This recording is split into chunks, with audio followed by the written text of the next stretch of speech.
Hey, it's Dana LeRae, and today we're gonna open up a little different. I got two quotes for y'all, right? The first one is this: suffering only shows where you are attached. Quote two: my arms grew tired from constantly reaching, so I wrapped them around myself and allowed them to rest. Those two quotes, in my mind, to my understanding, are very similar in this sense. The last video that I made was about loneliness, right? I was coming to terms with where I was in my present being, how I'm virtually making all my dreams come true in a different city than I was raised and born in. I'm allowing space for myself to understand myself in a way that I've never understood myself. Currently, I'm single. I'm in what some would call the prime of my life. I'm having it my way. But I couldn't help last episode but to reveal to you all that not only am I isolated through love, I'm also isolated through connection. LA is a beautiful city. I have somewhat of a tribe out here, but for the most part, it's Dana and Dana and Dana. Like in my mind, it's like 3 different, 4 different, 5 Danas just talking at once all the time because I'm just hanging with myself most of the time. Those 2 quotes that I just read made me realize something, right? There's so much solidarity in being in your skin and not needing or wanting anything outside of what you presently have. Last night, I went out with my best friend, Trev. Shout out to Trev. I don't know why I didn't mention him last video, but he's out here in LA. He's a beautiful videographer, director, writer, all the things, right? So we went out to my favorite restaurant, Crossroads on Melrose, and he was telling me that he just shot, wrote, and directed his own short film. He showed it to me, marvelous, right? I didn't get to hear the wording, the audio to it because he was just showing me the edit before the final edit. His film was kind of based on the dating scene in Los Angeles. The message behind it was there are just so many options in LA. There's so many different people you can know. There's so many people that you can date. Ultimately,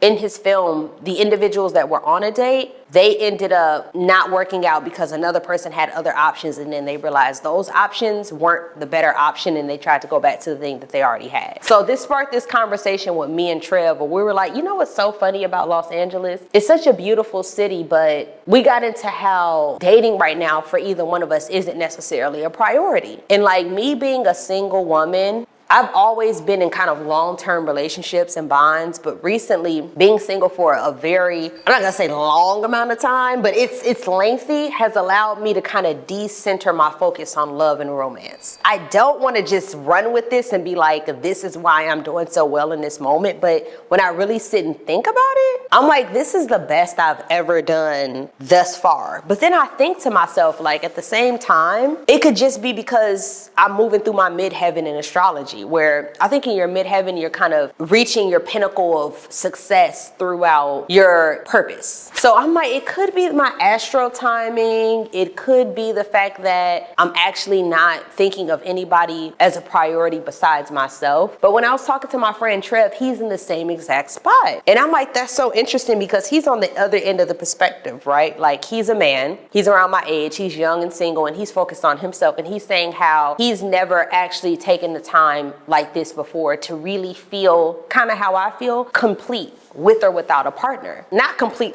ooh, what am I gonna do if I'm not in a relationship? Complete I'm not missing out on anything. Myself is enough. This is actually what being complete looks and feels like. You're simply by yourself. You don't long for anything. So when I read that quote to you all about your attachments are the reason you suffer, I thought about how because I'm not longing for anything romantically, how I'm so centered in myself, I'm not suffering. Being somebody that comes from a household where I saw a successful marriage for years, I saw how important love can be for either end of the perspective, male or female, non-binary. It made me realize I think I've always subconsciously had in my mind finding my partner was going to be a piece of me that completed me. But then when I really sat back and thought about it, I was like, that is a very, don't get me wrong, there's nothing wrong with partnership. Relationships are beautiful, marriages are beautiful, companionship is gorgeous. But to actually put myself in a mindset that I'm not complete until that thing happens is very crazy for me to conceptualize now. Because I'm like, wow, I could spend so much time feeling incomplete if I truly focused on the fact that I don't have my quote unquote husband yet. So I've been talking to my friends lately, and I'm like, I kind of want to change the trajectory of how I feel about love and, you know, being in a relationship or even entering a marriage if that was to happen. Everything outside of myself has to be a blessing that is not an absolute requirement. So when I think about my life and I think about my purpose and I think about how I want to live my life, I can have my desires. I think the person that said this the best was Big Sean, right? I saw an interview clip of him this morning. He said he had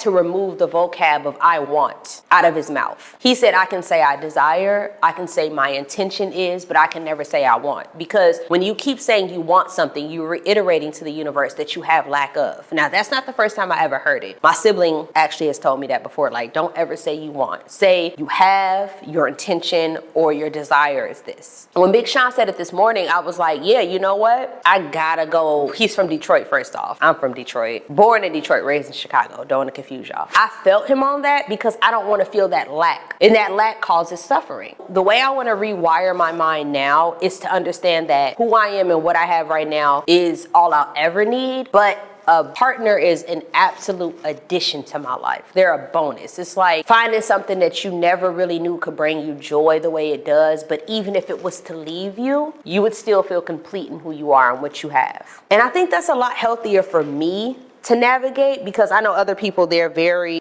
dead set on partnership, marriage, bonds, and there's nothing wrong with that. Everybody has their own decisions to make in life. But me personally, I don't want to carry that weight anymore. It's a lot. And to be honest with you, if we're really being honest, like just between me and you, ever since I removed that out of my life, that absolute weight, I feel a lot lighter. I'm like, actually, now that I don't have this, like, I gotta go out here and get this done by a certain age and be this person by a certain time, I feel like I'm gliding through life a little bit easier. Like, okay, even in my moments of like, I feel a little bit lonely, I'm able to come back to myself and be like, that's a normal human reaction to being isolated and going through things in solidarity. But what's more important is that you don't make the decision of thinking that you need something outside of yourself and that you don't settle for no chaos. Because me and my friend Trev talked about this last night, and I wanted to tell him, like, the last guy that I dated, just as a sidebar,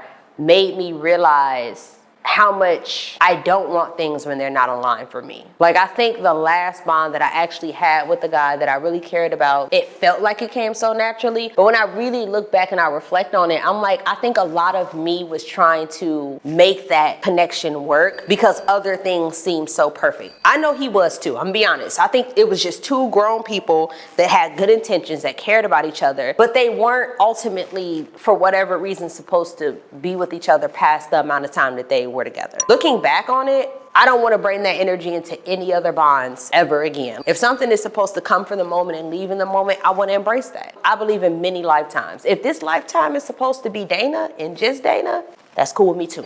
Causing any unnecessary suffering through attachment, not gonna happen. So I think the overall title of this video will be Reassurance. This video is called Reassurance because this is a note to myself to come back to every time that I need reassurance that I'm enough, baby. That sounds like so elementary, but even like when I think about people that have chosen themselves to be enough. And the person that always pops into my mind, and I know people think she's so insane for this, but Maya, the singer, I remember when she came out and she said that she was gonna marry, well, she's been married to herself for years. People were so like, ooh, says the crazy woman that can't do this and can't do it. And I'm like, that is such a negative, crazy mindset. Like, if this woman is happy in her solidarity and she's married to herself, what more healthy of an aspect to carry as it revolves around relationships than that? Could you imagine being the opposite, being tormented because you don't have a partner? This is actually should be the norm, to be happy within yourself enough to be like,